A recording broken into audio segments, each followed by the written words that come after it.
Rebecca and Chris, along with their 2 teenagers, Chloe and Tyler, move into a new house, hoping to start fresh.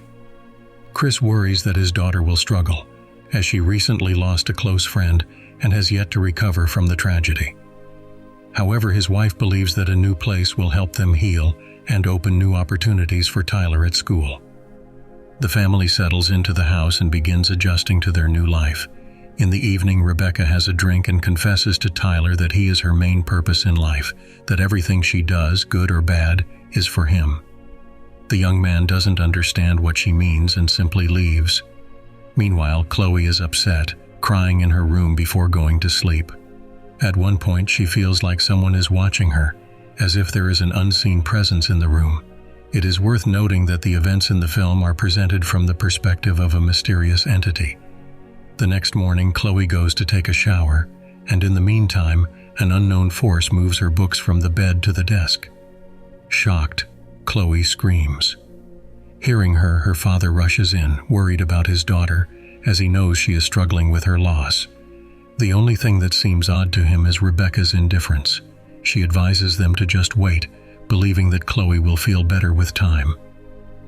The next day, Tyler brings home a new friend, Ryan, and introduces him to his sister. After the boys leave, the mysterious entity subtly closes the door and remains in Chloe's room.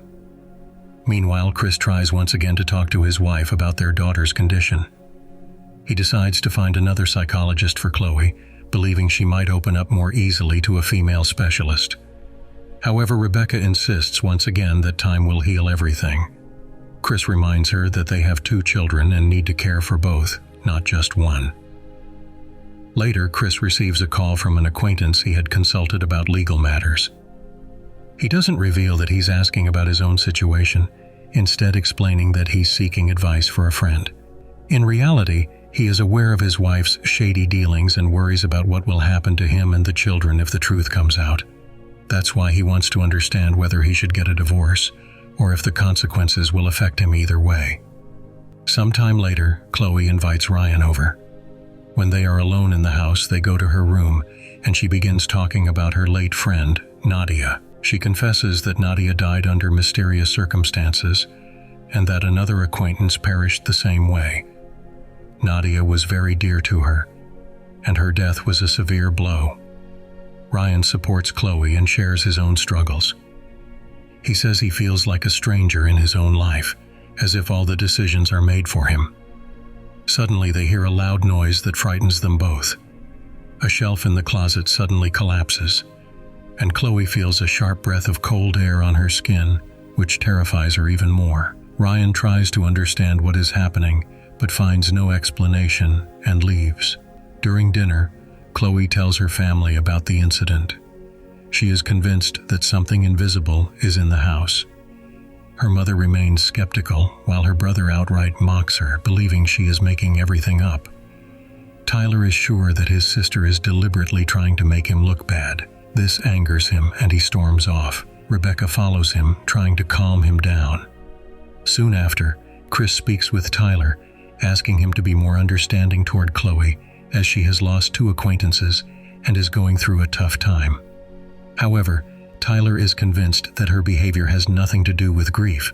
He believes his sister is simply imagining things. The next evening, the family gathers in the living room. Tyler excitedly tells a story about how he and his friends played a prank on a girl named Simona, who had allegedly betrayed one of his friends. He speaks harshly without choosing his words. His father tries to remind him about respect and decency, but it has no effect. Chris is clearly displeased with his son's behavior, but Rebecca listens to the story with interest. Suddenly, a loud noise comes from Tyler's room. The whole family rushes to see what happened. Seeing the mess in the room, they begin to question whether Chloe's words were really just fantasies. Chris decides to call the realtor who sold them the house to ask if anything similar had happened before.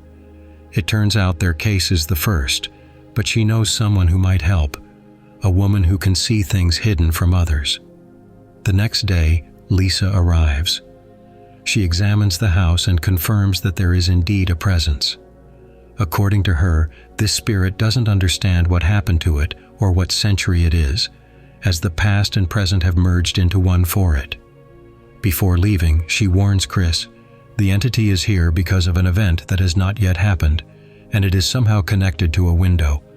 A tragedy is about to occur. However, Chris doesn't take her words seriously. Meanwhile, Chloe spends time with Ryan. After stepping out of the bathroom, the girl accepts his offer to have some juice. She doesn't notice that he has slipped something into one of the glasses. However, before she can drink it, an invisible force intervenes. The glass falls and shatters. Later, Chris enters his daughter's room to talk. He starts by telling a story about his mother, who was mocked for her religious beliefs, but he still believed her. Chloe feels relieved, knowing that someone close to her understands. The next day, Rebecca prepares for a business trip, and Chris decides to go with her. Before leaving, he tells his wife that he knows about her shady dealings, but is willing to support her. Rebecca says almost nothing and walks away. Meanwhile, Tyler is left home alone. There's a knock at the door. It's Ryan.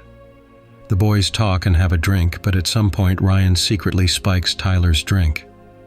Soon, Tyler loses consciousness.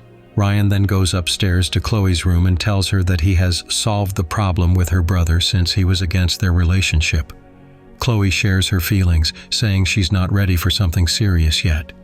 Ryan blames himself, making her feel guilty. Trying to distract herself, Chloe agrees to have a drink.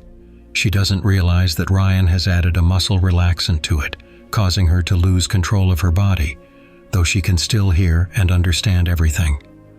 Ryan calmly confesses that he enjoys the feeling of power over others, that moment when someone is still alive but in the next second is not. He reveals that he was responsible for Nadia's death and the other girls as well. His plan is to make it look like Chloe died by accident. Suddenly, the house spirit decides to intervene. It wakes Tyler up, the lights start flickering, and the house itself seems to shake. Tyler regains consciousness, rushes upstairs, and finds Ryan. He pushes his sister aside and gets into a fight with Ryan. In the struggle, both of them fall out of the window and die. Time passes. The family decides to leave the house where the tragedy occurred. Rebecca cannot come to terms with the loss of her son. Before leaving, she glances into an old mirror and sees Tyler standing behind her. Her scream brings Chloe and Chris running. In tears, Rebecca realizes that her son died saving his sister. She remembers the medium's words and understands that Tyler's spirit has returned to protect Chloe, and the spirit itself leaves the house.